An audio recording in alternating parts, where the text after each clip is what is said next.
Hello everyone. The topic today we will discuss is rights of the seller. Rights of the seller from the Sale of Goods Act 1930. And the subject is special contracts, second semester. So the first point we will discuss is damages for non-acceptance. Damages for non-acceptance, it is getting covered under section 56 of the Sale of Goods Act 1930. Section 56, damages for non-acceptance. Now, where the buyer wrongfully neglects or refuses to accept and pay for the goods, the seller may sue him for damages for non-acceptance. I am repeating this again. Where the buyer wrongfully neglects or refuses to accept and pay for the goods, the seller may sue him for damages for non-acceptance. Now let me make it clear by citing an example here. Suppose A is the seller and B is the buyer. Let's say B wanted to buy 10 kg of rice, and accordingly A the seller sent 10 kg of rice to B the buyer. Later on, suppose B the buyer wrongfully neglects or refuses to accept 10 kg of rice. Here A the seller can sue B the buyer for compensation because due to the non-acceptance and refusal of the goods, that is 10 kg of rice here in this example, the seller A faced financial loss because at first B the buyer told A the seller to send 10 kg of rice and everything related to the transaction and contract of sale, those things were well communicated with A the seller. Later on, B the buyer refused to accept the good. So here A the seller can sue B the buyer.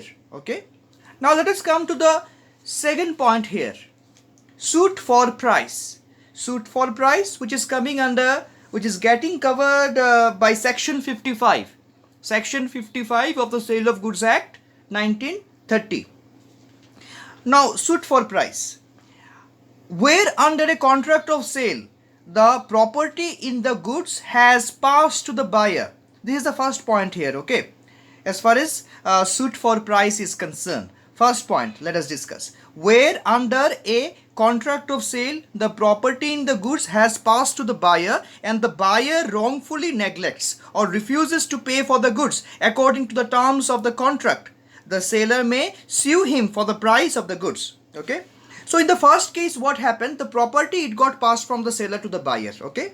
The property here, it got passed from the seller to the buyer. Suppose A is the seller. A the seller send the goods to be the buyer as per the contract of sale which was done between the buyer and the seller through mutual agreement.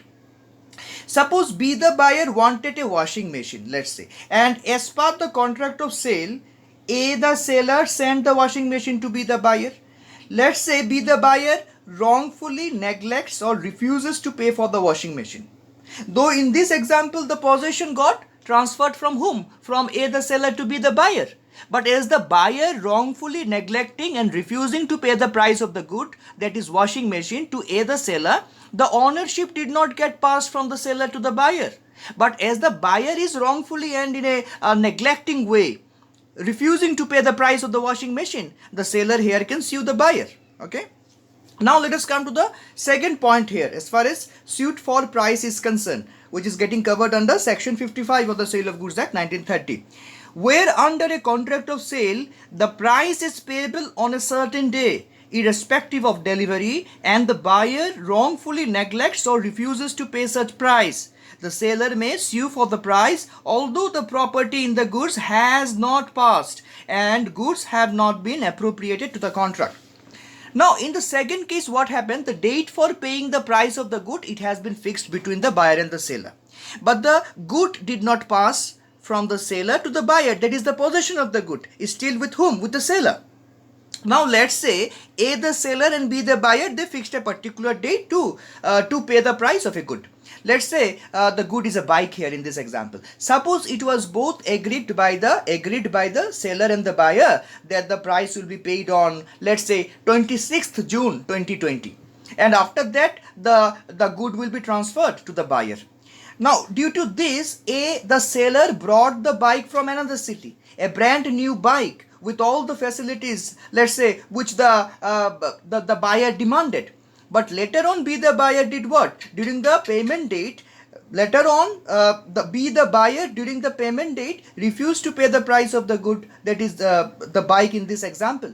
Here, the seller brought the bike as per the demand made by the buyer, and due to transportation cost and let's say other interstate tax related issues for bringing the bike from another state, the seller faced huge financial loss. Here, though the bike has not been transferred or passed to the buyer, but the seller can do what? The seller can sue the buyer for claiming for damages or compensation, Okay, so let us come to the third point here, right of interest. Right of interest, this is getting covered under section 61, subsection 2, clause A. Section 61, subsection 2, clause A. Right of interest. So, while suing the buyer for the price, the seller can also claim interest on the same from the date on which the price is payable. I am repeating this again. While suing the buyer for the price, the seller can also claim interest on the same from the date on which the price is payable. Now let me make it simple here. Right of interest. Section 61, subsection 2, clause A.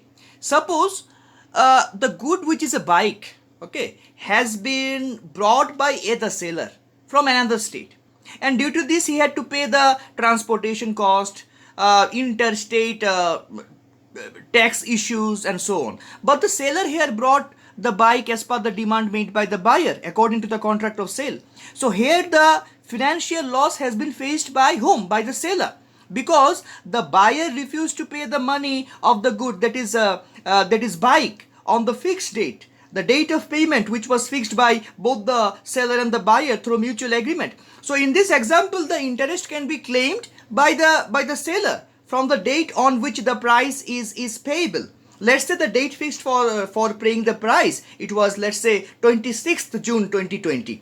But the buyer refused to pay the price. Here the interest can be claimed by the seller from 26th June 2020. The interest along with the compensation price, okay? Like, let's say, due to litigation issues and let's say lengthy litigation process, it took around 11 months to get the full compensation from the buyer. Let's say the judgment in favor of the seller was given on 26th May 2021. Now, along with the compensation price, the interest can be claimed from the buyer. The interest which will be calculated from 26th June 2020 up to 26th May 2021. Okay. Now the next point is the fourth point, rights of unpaid seller. Rights of unpaid seller, which is getting covered under section 46 of the Sale of Goods Act 1930. Section 46, unpaid seller's rights. Okay. Now, if the seller is unpaid vendor, within the meaning of the act, he is entitled to the following rights that we will discuss, notwithstanding, that is, in spite of the fact that the property in the goods has passed to the buyer. So three points we will discuss here. The first one is a lien on the goods for the price while he is in possession of them. As far as rights of unpaid seller coming under section 46 of the Sale of Goods Act 1930 is concerned, section 46, it is having three substantial points. The first point is a lien on the goods for the price while he is in possession of them. Okay. So let me simplify it. A lien on the goods for the price while he is in possession of them. So what is lien? Lien means the right to maintain possession of property belonging to an individual until such time as a debt has been repaid is referred as a lien. We know about this. And the lien on the property is released once the debt has been paid in full or other obligation has been satisfied. Or in simple words, we can say, as far as the definition of the term lien is concerned, a lien is the right to retain the lawful possession. A lien is the right to retain the lawful possession until the other party fulfills a legal duty, such as payment of lawful charges or payment of the price, etc. Okay.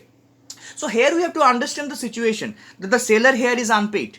Okay, this is the situation here. Suppose as per the demand of the buyer, the seller brought, let's say, 20 kg of rice, but later on the buyer wrongfully neglects to pay the price. So here the seller is having the right to keep the possession of the good until and unless the price for the good is paid by the buyer. So if the price is paid, then only the goods will get transferred to the buyer. Now suppose in another circumstance or another situation, the goods were sent to the buyer, but the buyer afterwards refused to pay the price of the goods. Here the possession, though already it got transferred to the buyer, but the possession of the goods lawfully will be regarded is with the seller. As it is already mentioned, notwithstanding, that is in spite of the fact that the property in the goods has passed to the buyer. So here the unpaid seller not only can claim compensation, but also can claim for the possession of the unpaid goods from the buyer. Okay. So let us come to the second point here. The second point is, in case of the insolvency of the buyer, a right of stopping the goods in transit. In case of the insolvency of the buyer, a right of stopping the goods in transit. Okay. The second point, as far as rights of unpaid seller is concerned, coming under section 46 of the Sale of Goods Act 1930. So, in case of the insolvency of the buyer, a right of stopping the goods in transit. Now, let me cite one example here. Suppose the seller sent the good to the buyer. Let's say from Mumbai to Delhi. Suppose the seller already sent the goods to the buyer, and in the meantime, the seller got the information that the buyer has become insolvent. Suppose the good reached Rajasthan at that time via road and still did not reach Delhi, the place of the buyer, the place where the buyer is living. The seller here, as got the news about the insolvency of the buyer, can bring back the goods from the halfway without passing the goods to the insolvent buyer. So this is what stopping the goods in transit is all about when the buyer becomes insolvent. Now let us come to the third point here. As far as rights of unpaid seller is concerned, a right of resale. A right of resale. Okay. Now let me cite one example here. If the buyer wrongfully refused to pay and take possession of the goods despite the contract of sale between the buyer and the seller can resell the goods. Okay. The seller can resell the goods. The seller is having the right to resell because due to the delaying cost by the buyer, the seller faced some sort of financial loss. So he is having the right of reselling. Okay. Now let us come to the next point here that we will discuss. The fifth point, to reserve the right of disposal. To reserve the right of disposal of the goods until certain conditions are fulfilled, which is getting covered under section 25 subsection 1 of the Sale of Goods Act 1930. So here, so the seller is having what? The seller is having the right to reserve his right of disposal unless and until certain terms and conditions are fulfilled. Let's say, let me cite one example here to make it more clear. To reserve the right of disposal of the goods until certain conditions are fulfilled. Okay, section 25 subsection 1. Suppose the seller is supposed to deliver, let's say, 50 kg of rice to the buyer. The buyer visited seller's godown, let's say, and saw the quality of rice. Let's say the buyer wanted Sona Masuri rice and he was satisfied seeing the quality of rice. Now, let's say through mutual consent, through mutual agreement, a condition was fixed between the seller and the buyer that the money of the price will be paid, maintaining 2 installments. And the buyer also agreed to the condition that when the first installment will be paid, the delivery of 50 kg of rice will be done.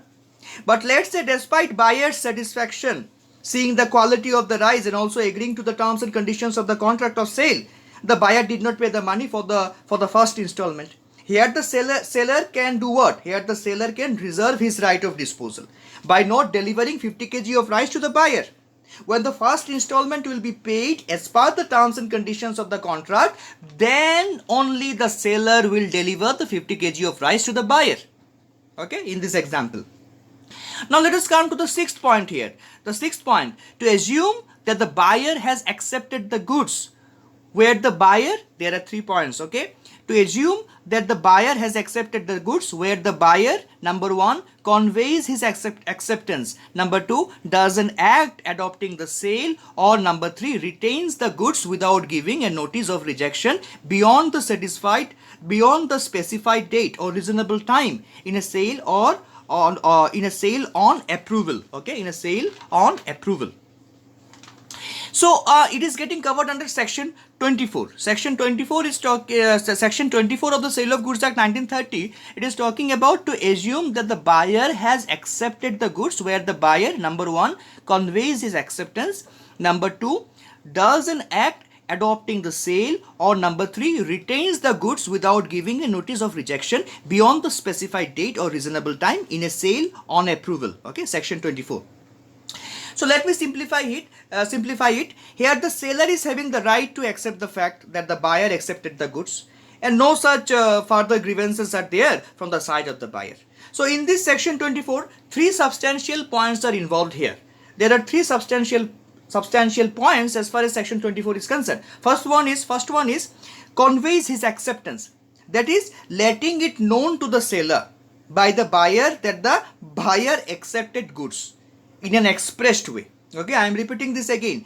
Conveys his acceptance. Conveys his acceptance, that is, letting it known to the seller by the buyer that the buyer accepted goods in an expressed way. In an expressed way. Okay. Then the second point here is that does an act adopting the sale. Does an act adopting the sale. So what happens here is that many times some behavior, some body language, gesture, attitude, all these things amount to implied acceptance by the buyer.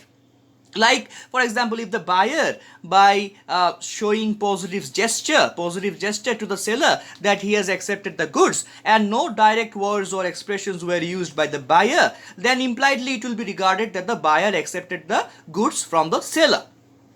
And the third point here, retains the goods without giving a notice of rejection beyond the specified date or reasonable time in a sale on approval. I am repeating this again. The third point, retains the goods without giving a notice of rejection beyond the specified date or reasonable time in a sale or on approval. Now suppose the seller delivered the perishable goods. Let's say apples. Apples are perishable goods. Let's say apples to the buyer, and the buyer retained the goods and did not give notice to the seller. I am repeating this again. Suppose the seller delivered the perishable goods, let's say apples. To whom? To the buyer. And the buyer retained the goods and did not give notice to the seller. Let's say the buyer did not pay the price. Now here 2 things we have to understand.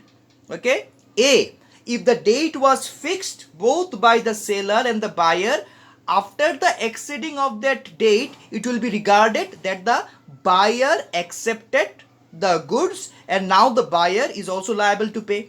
And B, the second point here is that if no time is fixed, then the reasonable time will be taken into consideration. So how to explain reasonable time? Like, for example, suppose the goods were perishable goods, like that of apples. The apples cannot retain its freshness after 1 week. So 1 week can be regarded here as the reasonable time, and when the reasonable time exceeds, it will be regarded that the buyer already accepted the goods. Okay. Now let us come to the 7th point, 7 number. Okay. To deliver, point number 7, to deliver the goods only when applied for by the buyer. To deliver the goods only when applied for by the buyer. So it is getting covered by section 35 of the Sale of Goods Act 1930. Okay, section 35 of the Sale of Goods Act 1930. It is talking about to deliver the goods only when applied for by the buyer. Okay. Now let me simplify it. The seller is not bound to deliver goods or to transfer his both possession and ownership. Over the goods to the buyer, if the buyer does not apply for the delivery. When the buyer will apply for delivery, then only the seller will deliver the goods to the buyer. Okay, this is simple as far as section 35 is concerned. I am repeating this again. Section 35, to deliver the goods only when applied for by the buyer. So the seller is not bound to deliver goods or to transfer his both possession and ownership over the goods to the buyer if the buyer does not apply for the delivery. Okay, when the buyer will apply for delivery, then only the seller will deliver the goods to the buyer. Okay. Now point number 8, to make delivery of the goods in installment. To make delivery of the goods in installment when so agreed. So this is getting covered by section 38, installment deliveries, section 38 of the Sale of Goods Act 1930, which is talking about installment deliveries. Okay, installment deliveries. Now let me make it clear by citing an example. Suppose the seller and the buyer made a contract of sale. Suppose the seller and the buyer, they made what? A contract of sale, that the delivery of the goods will be done through installments, and in each installment with the delivery of the goods the price will be paid. Suppose as per the contract of the sale, both the seller and the buyer agreed, and the seller as per the conditions started to deliver the goods in 4 installments, let's say. Okay, in 4 installments as per the mutual consent or mutual agreement between the seller and the buyer. Suppose the buyer paid up to first installment. During the second installment, the buyer did not pay. Here the seller may have 2 options. He or she may have 2 options, the seller, depending upon the circumstances of the case, depending upon the terms and conditions of the contract. Okay. The first point, the seller may repudiate or cancel the whole contract, or the second point is the seller may claim for compensation. The seller may claim for compensation up to the second installment in this case, in this example, without repudiating the whole contract. So the seller will make delivery of goods in installments only when the buyer will agree, and when there will be mutual consent in the contract, mutual agreement in the contract. Okay, in the contract of sale, the installment deliveries can be made by the seller. Okay, so this is very simple. Now point number 9. Okay, 9, to exercise lien and retain possession of the goods until payment of the price. To exercise lien and retain possession of the goods until payment of the price. Now this is getting covered by section 47, subsection 1 of the Sale of Goods Act 1930. Okay, section 47. So let me make it clear. The unpaid seller has a right of lien on the goods for the price where, number 1, goods have been sold without any stipulation of credit. Number 2, where buyer becomes insolvent. And number 3, where the credit period is expired. Now let me make it clear by citing an example here. Suppose A is the seller and X is the buyer. Okay, A is the seller and X is the buyer. So A is the seller and X is the buyer. Here A gave goods to X, the buyer, the price of which was, let's say, rupees 500. Now A said to X, A the seller said to X the buyer that pay the price of the goods within 1 month. Suppose before the period of 1 month, X, he has become insolvent. He became insolvent, X the buyer. Here X the buyer lost the capacity to pay the price. Now here A the seller is having the right, as a seller, can lien the goods, which means the goods can be kept by A without passing it to X the buyer. Okay, so we can say in a simple language, as far as section 47 is concerned, according to subsection 1 of section 47 of the Sale of Goods Act 1930, an unpaid seller who is in possession of the goods, an unpaid seller who is in possession of the goods can retain their possession until payment. And this is possible in the cases that we have discussed now. Okay, so this is what section 47 subsection 1 is all about. Okay, now let us come to point number 10. Okay, 10, to stop the goods in transit and resume possession of the goods until payment of the price. Okay, to stop the goods in transit and resume possession of the goods until payment of the price. Section 50, it is coming under section 50, right of stoppage in transit. Section 50, it is talking about right of stoppage in transit. Okay, now let us make it clear. Okay, Right of stoppage in transit, section 50. Now see, if the seller has parted with the goods to a carrier, then the buyer become insolvent. Then and then the buyer becomes insolvent. Then he has the right to stop the carrier in transit. I am repeating this again. If the seller has parted with the goods to a carrier, and then if the buyer becomes insolvent, then he has the right. Then the seller has the right to stop the carrier in transit. Okay. Now the seller has the right when uh, the seller is unpaid, must have parted with possession, goods are in transit, buyer has become insolvent. I am repeating this again, section 50. Okay, the essence of section 50 of the Sale of Goods Act 1930, right of stoppage in transit. If the seller has parted with the goods to a carrier, then then the buyer becomes insolvent, then the seller is having the right to stop the carrier in transit.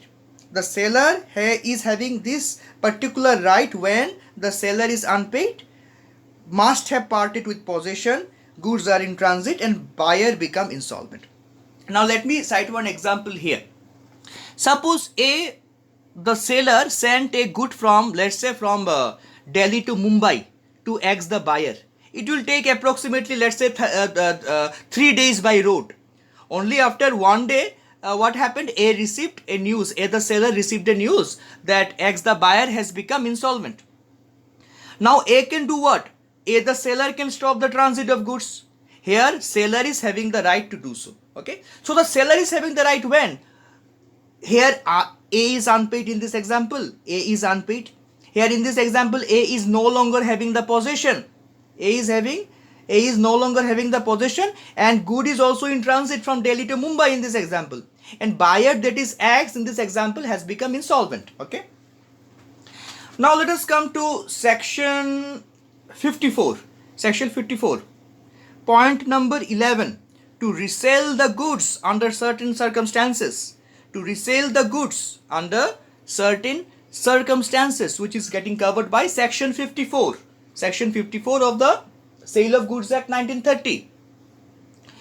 So seller has the right to resell the goods when goods are of a perishable quality, where seller gives notice to the buyer of his intention to resell. So as far as section 54 is concerned, there are two vital points. Okay, vital points. First one is goods are of a perishable quality, and the second one is where seller gives notice to the buyer of his intention to resell. So I am repeating this again. As far as the essence of section 54 of the Sale of Goods Act 1930 is concerned, seller has the right to resell the goods when, number one, goods are of a perishable quality, number two, where seller gives notice to the buyer of his intention to resell. Now let me cite one example here. Perishable goods. Perishable goods are, as we know, are like the fruits, vegetables, milk, etc., curd. These things are perishable goods. So which can get decomposed within few days. Perishable goods. If such type of goods are there, the seller is having the right to resell the goods. Only if the buyer delays the payment. Only if the buyer delays the payment or does not pay the price within a reasonable time or time fixed by both the parties. That is, both by the seller and the buyer. In such cases, the seller can exercise his or her right of resale. Okay, right of resale. And the second point, where seller gives notice to the buyer of his intention to resell. So where seller gives notice to the buyer of his intention to resell, let's say if it is not a perishable good, but then also the seller wants to sell it, the seller can give here a notice to the buyer that, see, you have not given me the money or did not pay the price. The time period to pay this was so and so. Now I want to resell it. In short, if a notice is given to the buyer from the seller, then also the seller is having the right to resell. Okay, right to resell. Okay, so section 54, to resell the goods under certain circumstances. Now point number 12, section 46, subsection 2, point number 12, section 46, subsection 2. So section 46, subsection 2, it is talking about to withhold delivery of the goods. To withhold delivery of the goods when the property in the goods, it has not passed to the buyer. I am repeating this again. Section 46, subsection 2. Okay. It is talking about to withhold delivery of the goods when the property in the goods, it has not passed to the buyer. Section 46, subsection 2. Where the property in goods, I am reading it from the Bare Act, where the property in goods has not passed to the buyer, the unpaid seller has, in addition to his other remedies, a right of withholding delivery similar to and coextensive with the rights of lien and stoppage in transit where the property has passed to the buyer. Okay. Now, let me make it clear. Let me make it easy. So, in case where the seller is an unpaid vendor and the property has not passed to the buyer, the seller has, besides other remedies, a right of withholding delivery similar to and coextensive with his right of lien and stoppage in transit. Okay. Now, withhold means what? Withhold means to keep in custody, or let's say to refrain from granting, giving or allowing. Okay. This is what the meaning of the word withhold is all about. Now, let me cite one example here. Suppose the property, it has not passed to the buyer from the seller. Suppose the property, it has not passed to the buyer from the seller. If, let's say, the payment is not made by the buyer, the seller can do what? The seller can withhold the goods or withhold the delivery of the goods. That is, keep the goods in his custody. That is, in seller's custody without delivering the goods to the buyer.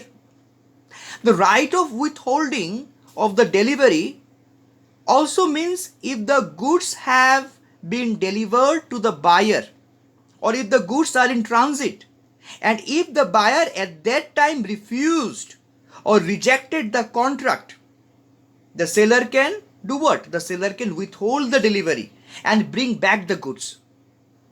This right can be used in addition with the rights of lien and right of stoppage in transit, and can be exercised by the seller to retain the possession of the goods.